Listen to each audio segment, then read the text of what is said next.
देने वाले हम हैं। हम अपनी ताकत बना के, अपनी सत्ता बना के, अपनी हुकूमत बना के देने वाली चाबी कलम अपने हाथ में ले, देने का काम हमारा है, उनका काम नहीं है। लेकिन इस लोकतंत्र में जहां आज के पास ताकत होनी चाहिए थी, आज हालात देखो क्या है। अगर कोई बौद्ध धर्म को मानने वाला भंते जी यहां बैठे हैं, बुद्ध विहार में प्रार्थना कर रहा हो तो कोई आके बुद्ध विहार पे हमला कर देता है। बुद्ध वंदना करा रहे हो तुम, भगवान बुद्ध की तस्वीरें को उठा के फेंक देते हैं, मुकदमे दर्ज हो जाते हैं। अगर कोई इस्लाम को मानने वाला अपनी मस्जिद में अजान पढ़ रहा हो तो उस मस्जिद पर जाके किसी दूसरे धर्म का मजहब का झंडा लगा देते हैं, उसकी दाढ़ी पकड़ के उसको कहते हैं कि इस धर्म का नारा लगाओ वरना पीटेंगे। अगर जिनकी संस्कृति रही है, जो इस देश का मूल निवासी है, हमारा आदिवासी समाज, मैं जब यहां बैठा मुझे बताया जा रहा था कि ये उनकी धरती है, लेकिन यहाँ जो उनकी संस्कृति थी, एक कुल देवी जिसको बनाया उन्होंने, यहाँ जिसको उन्होंने स्थापित किया, उनसे छीन के और यहाँ के चंद लोगों ने अपने कब्जे में कर लिया, और जिनका अधिकार बैठता है वो सड़क पे खड़ा है। ये बात मैं आपको इसलिए कह रहा हूं क्योंकि आप अपनी ताकत को नहीं समझ रहे हैं। वो आज के समय में जब वोट की शक्ति आपके पास है, दुश्मन बड़ा तेज है, और राजनीतिक रूप से जो कह रहा हूं उस पर गौर करो। दुश्मन ये कहता है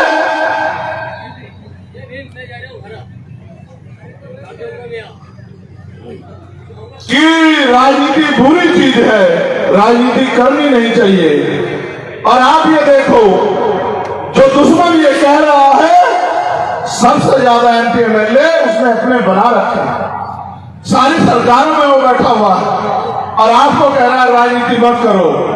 मैं आपको ये कहना चाहता हूं, आज की राजनीति व्यापार बन गई है। नौजवान इस बात को गांठ बांध ले।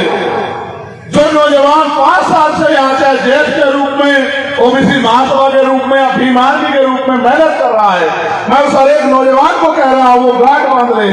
आज की भारत की राजनीति नहीं है, व्यापार है। कैसे व्यापार है जान लो कि चंद पैसे वो चुनाव से पहले खर्च करेगा, चुनाव में शराब और पैसा बांटेगा। जैसे बिजनेसमैन किसी रोजगार को करने के लिए कुछ पैसा इन्वेस्ट करता है और चुनाव के बाद जब वो जीत जाता है फिर उस पैसे से पैसा कमाना शुरू करता है, ऐसे आज की राजनीति भारत की हो गई है। कोई गरीब का बेटा आगे नहीं बढ़ सकता है। पैसे वाले लोग राजनीति कर रहे हैं, गरीब लोग बैठ के तमाशा देख रहे हैं। जिन्होंने 75 साल में आपके कच्चे मकानों को ये नहीं सोचा पक्के हो जाएं, वो आपका भला कर सकते हैं क्या? जिन्होंने 75 साल में आपके भूखे पेट को नहीं देखा, जिन्होंने 75 साल में हमारी बहनों की लुटती अस्मतों को नहीं देखा, हमारे खून के आंसुओं को नहीं देखा, हमारे साथ होते अन्याय को नहीं देखा, हमारी किश्ती खाल को नहीं देखा, हम पे चलने वाली गोलियों लाठों को नहीं देखा, वो आज आपका भला कर देंगे क्या? मेरे सम्मानित साथियों, दुश्मन अगर मुफ्त में कुछ देता है तो आपके भले के लिए नहीं देता। दुश्मन अगर मुफ्त में कुछ भी देगा तो आपसे कुछ ना कुछ लेने के लिए देगा। आज चुनाव करीब आ गया है, सरकार बड़ी बड़ी घोषणाएं कर रही है। मैं पूछना चाहता हूं हमारे माननीय मुख्यमंत्री जी को कि पिछले 4.5 साल से आप कहां थे? पिछले 4.5 साल में जो अन्याय हुआ है मध्य प्रदेश में, उसका जवाब कौन देगा? सागर में जो अन्याय हुआ, नेमावर में जो अन्याय हुआ, खातेगांव में जो अन्याय हुआ, इंदौर में जो अन्याय हुआ, छतरपुर में जो अन्याय हुआ, उसका जवाब कौन देगा? 4.5 साल आप ही तो मुख्यमंत्री रहे। इससे पहले भी आपकी सरकार रही, बीच में आपने धोखे से सरकार बनाई, इसका जवाब कौन देगा मुख्यमंत्री जी? आज आप घोषणाएं कर रहे हो, मैं बस इस बात पे जोर डालना चाहता हूं। कल जब मैं आ रहा था तो शायद एक प्लेन में मेरे साथ एक पटेल समुदाय का एक छोटा भाई मुझे पहचान के चला आया। उसने मुझे बताया कि यहाँ ओम पटेल नाम के एक व्यक्ति को उसको जबरन कुछ पिला के उसकी हत्या हुई, लेकिन कोई कार्रवाई नहीं हुई। उसने मुझसे कहा भैया ये मुद्दा आप उठाना, क्योंकि जब आप मुद्दा उठाते हो तो शासन प्रशासन की आंखें खुलती है। वो परिवार उम्मीद लगाए बैठा आपको न्याय मिलेगा। सम्मानित साथियों, उस बच्चे से, इस भाई से जो मैंने सुना वो मैं आपसे कहना चाहता हूं। वो ये कह रहा था मुझसे कि एक लंबे समय से मध्य प्रदेश के लोग अन्याय अत्याचार सह रहे हैं और कभी किसी को उनके वादों में फंस के वो धोखा खाते रहते हैं। अगर आजाद समाज पार्टी यहां मजबूती से चुनाव लड़े तो यहां की जनता आपके संघर्ष और आपके साथियों के संघर्ष के साथ खड़ी हो सकती है। उसके अंदर इतना हौसला है कि वो आपके साथ मिलकर लड़ाई को मजबूत कर सकते हैं। मैं तो लोगों की बात सुनता रहता हूं सम्मानित साथियों। मैं आपको ये बताना चाहता हूं, आपको शायद जानकारी ना हो भी तो और पक्की कर लो। ये इसलिए बताना जरूरी है कि आपको समझ आए। सरकार के पास बजट होता है, बजट समझते हो नहीं समझते बजट को? वो बजट आता कहां से है? जब उसने कल मुझे बात कही तो उसने ये भी कहा कि मुख्यमंत्री ने योजना चलाई। मैंने उसे कहा कि अब सुनो, पढ़े लिखे हो? बोले हाँ। तो मैंने कहा फिर अब जान मिलो कि मुख्यमंत्री जी के पास जो बजट है, जो दे रहे हैं, वो बजट आता कहां से? तो उन्होंने कहा, पूछा भैया कहां से आता है? मैंने कहा आम जनता जो टैक्स देती है, वो टैक्स का पैसा जिस कोष में जमा होता है, सरकार के खाते में जमा होता है, उसी का बजट बनता है। उसके साथ जो प्राकृतिक रिसोर्स हैं, उनसे जो टैक्स आता है, उससे बजट बनता है। यानी कि मैंने उसको साधारण भाषा में उससे पूछ के समझाया कि तुम एक महीने में कितना खर्चा करते हो, कितने सामान खरीदते हो? वो कहीं होगा तो मुझे सुनेगा। उसने कहा मैं 1 लाख रुपए हर महीने का सामान खरीदता हूं। मैंने कहा 28% जीएसटी है, तुम 1 लाख रुपए का सामान खरीदते हो, 28,000 रुपए सरकार को देते हो, सरकार तुम्हें कितना फायदा देती है? उसने कहा मुश्किल से 1,000-2,000 रुपए का। तो मैंने कहा सरकार का पैसा तुम्हारी तरफ है या तुम्हारा पैसा सरकार की तरफ है? तो कह रहा ऐसे तो मेरा बहुत सारा पैसा सरकार की तरफ जा रहा है। तो मैंने उसे यही समझाया मेरे भाई कि माचिस की सीख से लेके और बाल काले करने वाले कलर से लेके चश्मा, चप्पल, जूते, हर एक चीज पे टैक्स है। यहां तक कि जो झंडा आपने बनाया उस पर भी टैक्स है। ये टेंट आपने खरीदा, इस पर भी टैक्स है। जो किराया आप देते उस पर भी टैक्स है। जो गैस आप खरीदते उस पर भी टैक्स है। पेट्रोल, डीजल, सब पे टैक्स है। और तो आज तो ऐसी सरकार केंद्र में बैठी है जिसने दूध पे, दही पे भी टैक्स लगा दिया, खाने के पीने के सामानों पे भी टैक्स लगा दिया। मैंने उसको और गंभीरता समझाया। मैंने कहा छोड़ो, तुम तो बड़े हो, नौजवान हो। अगर कल किसी बच्चे ने जन्म लिया, उसके लिए जो दवाई आएगी उस पर टैक्स है, उसके लिए जो डायपर आएगा उस पर टैक्स है, उसके लिए जो दूध आएगा उस पर टैक्स है, उसके लिए कुछ भी आएगा, कोई कपड़ा, सब पे टैक्स है। यानी कि जो भारत में पैदा हो गया वो हर एक व्यक्ति टैक्स दे रहा है। लेकिन क्या जब तक वो अपने पैरों पर ना खड़ा हो जाए सरकार उसे कुछ दे रही है? तो कह रहा बहुत नहीं, वो बहुत कुछ दे नहीं रही। तो मैंने उसको समझाया कि जनता के पैसे को जनता को वापस लौटाना यही सरकार का काम है। लेकिन सरकार इस तरह का दिखावा करती है कि हम 1,500 रुपए लाडली बहन योजना के दे रहे हैं। मुख्यमंत्री कितने पैसे दे रहे हैं लाडली बहन योजना के? कितने? हमसे सुनो, मध्य प्रदेश के हर एक व्यक्ति को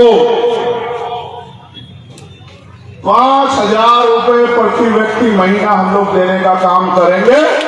ये मेरा आपसे वादा। और आप ये भी जान लो, आपको ये पता नहीं पता कि मैं कोई भी बात झूठ नहीं कहता हूं। पता नहीं पता? मुझे ये भी बताया पैसा कहां से आएगा और पैसा कैसे आपकी जेब में जाएगा। मध्य प्रदेश के हर एक नौजवान को रोजगार देने का काम, चाहे वो महिला हो या पुरुष हो, हम लोग करेंगे, ये मेरा आपसे वादा है। जो भूमि विहीन है उनको भूमि देने का काम, जिसके पास कच्चा मकान है उसको पक्का मकान देने का काम, आशा आंगनवाड़ी कार्यकर्ताओं को अन्य सरकारी कर्मचारियों के बराबर वेतन देने का काम, सफाई कर्मचारियों को परमानेंट करने का काम, प्रमोशन में रिजर्वेशन एससी एसटी ओबीसी के अधिकारी कर्मचारियों को देने का काम, जितना बैकलॉग मध्य प्रदेश में है पहले महीने में सारा बैकलॉग भर्ती करने का काम, महिलाओं को सुरक्षा का माहौल, सशक्तिकरण का अवसर, सबके लिए अच्छी पढ़ाई और अच्छा इलाज देने का काम हम लोग करेंगे। आप बताओ इसके अलावा आपको क्या चाहिए। मैंने आपको 12 फरवरी को भोपाल में भी कहा था कि अपनी समस्याओं का घोषणा पत्र बना के दे दो मुझे, और ये मांग पत्र बना के दे दो, मैं इसको घोषणा पत्र बना दूंगा। मैं पढ़ा लिखा वकील आदमी हूं, मैं आपके दर्द को दर्द समझता हूं क्योंकि आपका खून हूं, और मैं जानता हूं कि जब तक आपकी जेब में पैसे नहीं आएंगे, सोचो एक घर में 4 आदमी है, उसको 20,000 रुपए महीना मिलेगा, क्या वो किसी आगे हाथ फैलाएगा? बताओ, जवाब दो।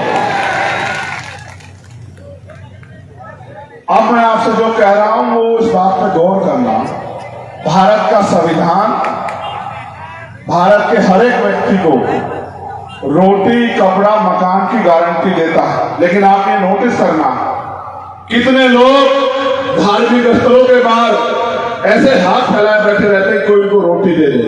कितने ऐसे लोग होंगे मध्य प्रदेश में जो भूखे पेट सोते होंगे।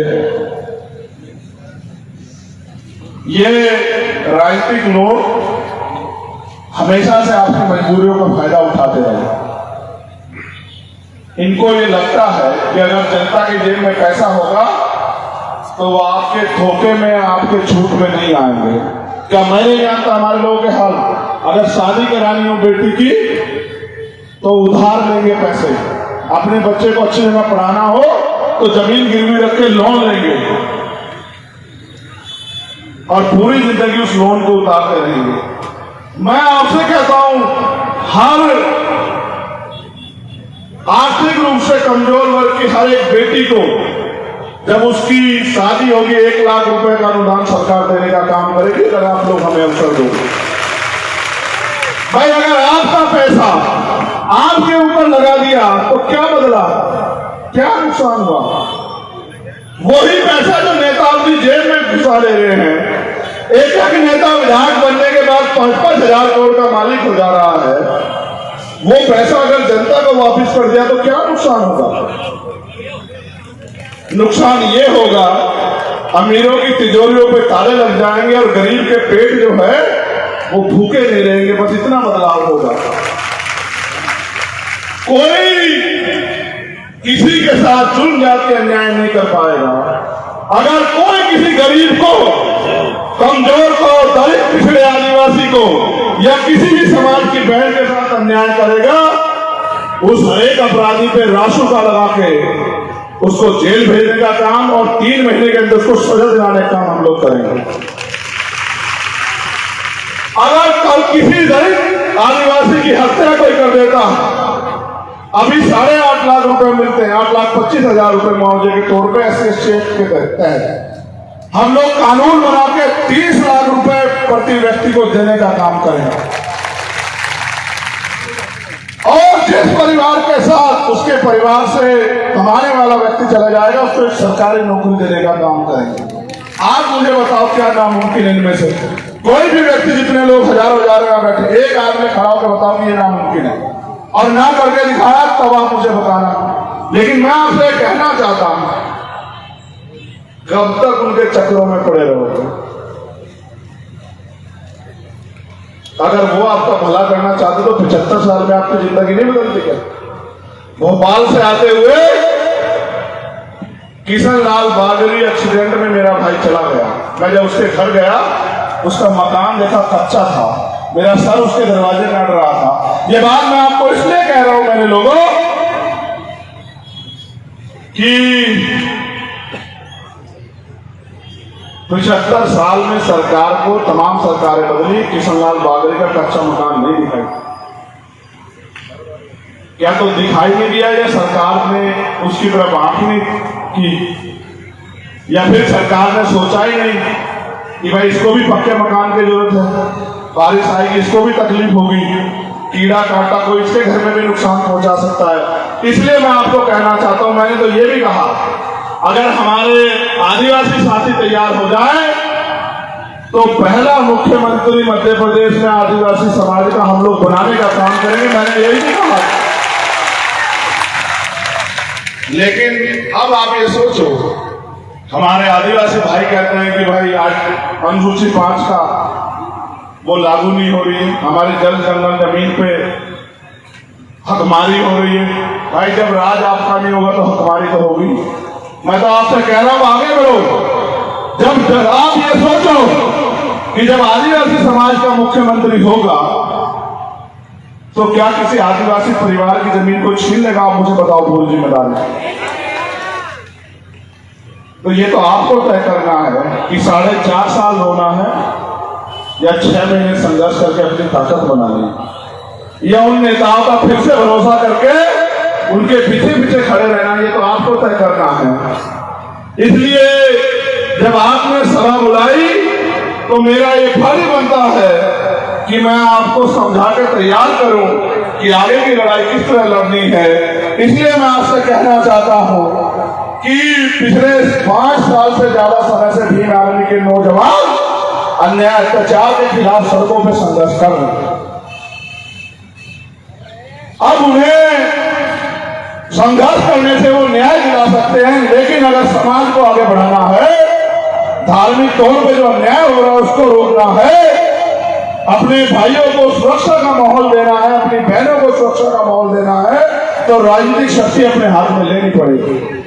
इसलिए अब जब अवसर मिलेगा तो आजाद समाज पार्टी के प्रत्याशी को आप लोग जिताने का काम करना और केतली के चुनाव निशान पर ईवीएम का बटन दबाने का काम करना और अपनी एक वोट को आजाद समाज पार्टी को देके अपने बीच के व्यक्ति को विधानसभा में आपकी समस्याओं के लिए आवाज उठाने का मौका देना। एक समस्या यहां मेरे सामने किसने भेजी है, ये गांव है बामन गांव, जहां शासकीय ट्यूबवेल से पानी पीने भरने देने के संबंध में एक घटना है। मैं प्रशासन से कहना चाहूंगा, पुलिस के साथियों से, कि इस घटना का संज्ञान ले लें और उस परिवारों की मदद करें। वहां के कुछ अपराधी किस्म के लोग वहां से दलित समाज के लोगों को पीने का पानी नहीं लेने दे रहे हैं, ऐसी समस्या मेरे सामने आई। तो मैं पुनः अपने वॉलंटियर साथियों का, अपने भीम आर्मी आजाद समाज पार्टी के सभी सम्मानित नेतागणों का, कार्यकर्ताओं का, पदाधिकारियों का और यहां इतने बड़े पैमाने पर आए बहुजन समाज के वफादार योद्धाओं का, बहादुर ईमानदार संघर्षशील योद्धाओं का धन्यवाद स्वागत करता हूं। और सबसे ज्यादा धन्यवाद देता हूं माताओं बहनों का कि वो लंबे समय से यहां